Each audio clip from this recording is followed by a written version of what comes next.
Eu gostava muito de geografia e ciência, aí fiquei velho e tive que viver a vida, hoje mais cético, passei a ver o que aprendi como algo fantasioso.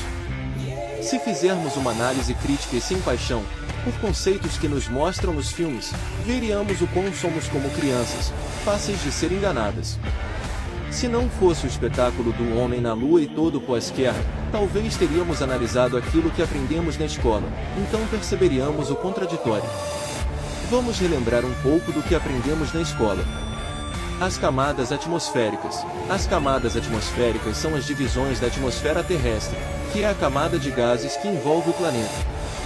Cada camada tem características próprias de temperatura, pressão, densidade e composição. As principais camadas atmosféricas são: troposfera, é a camada mais próxima da superfície terrestre, onde vivem os seres vivos e ocorrem os fenômenos climáticos. A temperatura diminui com a altitude, chegando a menos 60 graus Celsius no topo. A troposfera tem cerca de 12 km de espessura e contém 75% da massa atmosférica. É composta principalmente por nitrogênio, oxigênio, argônio e vapor de água doce. Estratosfera, é a segunda camada da atmosfera, onde se localiza a camada de ozônio, que protege a Terra da radiação ultravioleta. A temperatura aumenta com a altitude, chegando a 0 graus Celsius no topo. A estratosfera tem cerca de 50 km de espessura e contém 19% da massa atmosférica. É composta principalmente por nitrogênio, oxigênio e ozônio 12.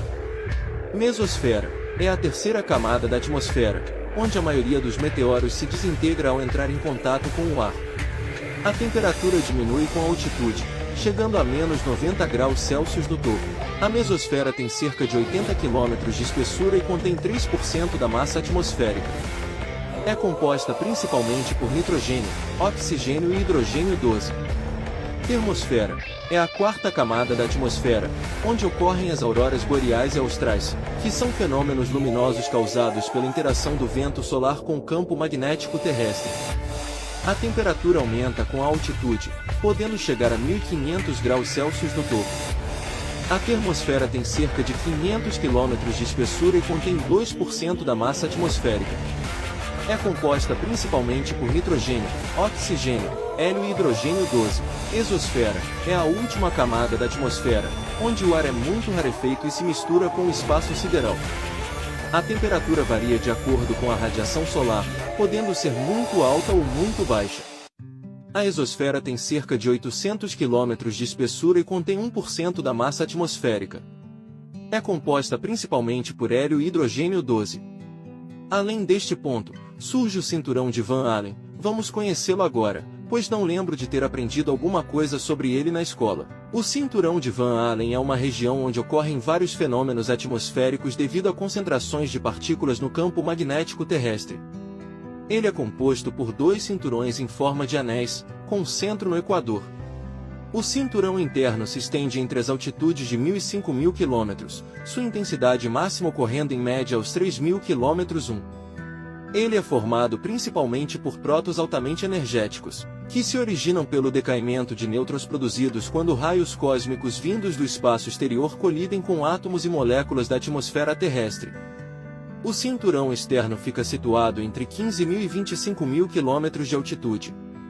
Ele contém partículas eletricamente carregadas de origem tanto atmosférica quanto solar. São principalmente íons hélio trazidos pelo vento solar. As partículas mais energéticas destes são elétrons cuja energia atinge várias centenas de milhares de elétrons-volt. A temperatura do cinturão de Van Allen é difícil de medir, pois depende da energia das partículas e da densidade do plasma. Uma estimativa aproximada é de que a temperatura média seja de cerca de 10.000 K no cinturão interno e de cerca de 100.000 K no cinturão externo. Bom, sem destacar as altíssimas temperaturas, atento para o fato que percorremos cerca de 16,442.000 km. Ao vencermos toda essa distância, nos deparamos o grandioso e congelante espaço sideral. Vamos conhecê-lo? Algumas características do espaço sideral são: ele é um ambiente de baixa densidade de matéria, onde predominam o plasma de hidrogênio e hélio, os campos magnéticos, os neutrinos, a radiação eletromagnética, a poeira interestelar e os raios cósmicos.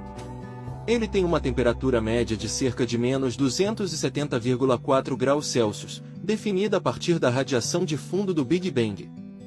Ele se originou a partir do Big Bang, uma explosão violenta que ocorreu há cerca de 13,8 bilhões de anos e que deu origem ao universo como o conhecemos hoje. Ele não tem um limite definido em relação à Terra, mas geralmente se considera que o espaço começa a cerca de 100 km de altitude, na chamada linha de Karman. Ele é patrimônio da humanidade e não é permitido colocar armas nucleares e de destruição nele, segundo o Tratado do Espaço Exterior. Ele é explorado por meio de missões tripuladas e não tripuladas, que envolvem o uso de satélites, telescópios, sondas e rovers.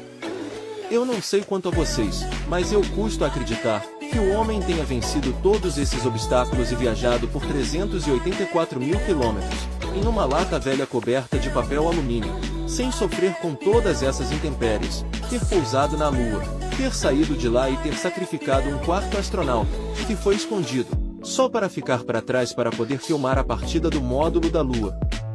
Bom, isso é o que eu queria dizer. E você, o que acha dessa fantástica história? Deixas aí sua opinião.